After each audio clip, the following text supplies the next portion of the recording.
ಶಿರಾ ನಗರಸಭೆ ತಿಂಗಳಿಗೆ ಲಕ್ಷ ಖರ್ಚು ಬರೆದರೂ ಬೆಳಕಿಲ್ಲ. ಆಡಳಿತ ಕೆಲ ಸದಸ್ಯರ ಮತ್ತು ಅಧಿಕಾರಗಳ ನಡುವೆ ಸಮನ್ವಯ ಕೊರತೆಯಿಂದ ಕೆಲ ಬಡಾವಣೆಗಳಿಗೆ ಕತ್ತಲ ಭಾಗ್ಯ. ಶಿರಾ ನಗರದ ನಗರಸಭೆಯ ಆಡಳಿತ ಕಳೆದ ಹಲವು ದಿನಗಳಿಂದ ಬೀದಿ ದೀಪಗಳ ನಿರ್ವಹಣೆ ಕೈಬಿಟ್ಟಿದೆ. ಪರಿಣಾಮ ರಾತ್ರಿ ವೇಳೆ ನಗರದ ಬೀದಿಗಳಲ್ಲಿ ಕಗ್ಗತ್ತಲು ಆವರಿಸಿಕೊಳ್ಳುತ್ತಿದ್ದು, ಬಡಾವಣೆಗಳ ಜನರಿಗೆ ಬೆಳಕಿನ ಭಾಗ್ಯವೇ ಇಲ್ಲದಂತಾಗಿದೆ.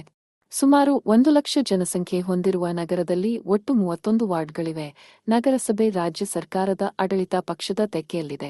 ಕಸ ಸ್ವಚ್ಛತೆ, ಚರಂಡಿ ಶೌಚಾಲಯಗಳ ಶುಚಿತ್ವ, ಬೀದಿ ದೀಪಗಳ ನಿರ್ವಹಣೆ, ನಿತ್ಯ ಕುಡಿಯುವ ನೀರು ಪೂರೈಕೆ ನಗರಸಭೆ ಆಡಳಿತ ನಿಭಾಯಿಸಬೇಕಾದ ಪ್ರಮುಖ ಕರ್ತವ್ಯಗಳಾಗಿದ್ದು, ಹಲವು ಬಡಾವಣೆಗಳಲ್ಲಿ ಬೀದಿ ದೀಪಗಳು ಕೆಟ್ಟಿವೆ. ರಾತ್ರಿ ರಸ್ತೆಗಳಲ್ಲಿ ಸಂಚರಿಸಲು ಪಾದಚಾರಿಗಳು ಭಯಪಡುತ್ತಿದ್ದಾರೆ. ವಾಹನಗಳ ಓಡಾಟ ಒಂದೆಡೆಯಾದರೆ, ನಾಯಿ, ಹಂದಿಗಳ ಕಿರಿಕಿರಿ ಇನ್ನೊಂದೆಡೆ. ಲಾರಿ, ಜೀಪು, ಬೈಕ್ಗಳನ್ನು ಬೀದಿಗಳಲ್ಲೇ ಪಾರ್ಕಿಂಗ್ ಮಾಡಲಾಗುತ್ತಿದೆ. ಹೀಗಾಗಿ ಜನಸಂಚಾರಕ್ಕೆ ತೊಂದರೆಯಾಗುತ್ತಿದೆ. ಅಧಿಕಾರಿಗಳು, ಆಡಳಿತ ಸದಸ್ಯರು ಗುತ್ತಿಗೆದಾರನ ವಿರುದ್ಧ ಕ್ರಮ ಕೈಗೊಳ್ಳದಿರುವುದು ಅನುಮಾನಕ್ಕೆ ಕಾರಣವಾಗಿದೆ. ಸ್ಥಳೀಯ ಆಡಳಿತದಿಂದ ಜನತೆ ಬೇಸತ್ತಿದ್ದಾರೆ.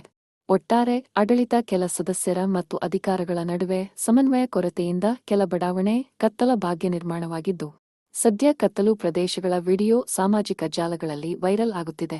ಸಾರ್ವಜನಿಕವಾಗಿ ವ್ಯಾಪಕವಾಗಿ ಚರ್ಚೆ ನಡೆಯುತ್ತಿದೆ. ಈ ಬಗ್ಗೆ ನಗರಸಭೆ ಆಡಳಿತ ಯಾವ ರೀತಿಯಲ್ಲಿ ಪ್ರತಿಕ್ರಿಯೆ ನೀಡುತ್ತದೆ ಎಂಬುದನ್ನು ಕಾದು ನೋಡಬೇಕು. ಪ್ರಜಾ ಭಾರತ ನ್ಯೂಸ್ ಸದಾ ನಿಮ್ಮ ಸೇವೆಯಲ್ಲಿ. ಧನ್ಯವಾದಗಳು.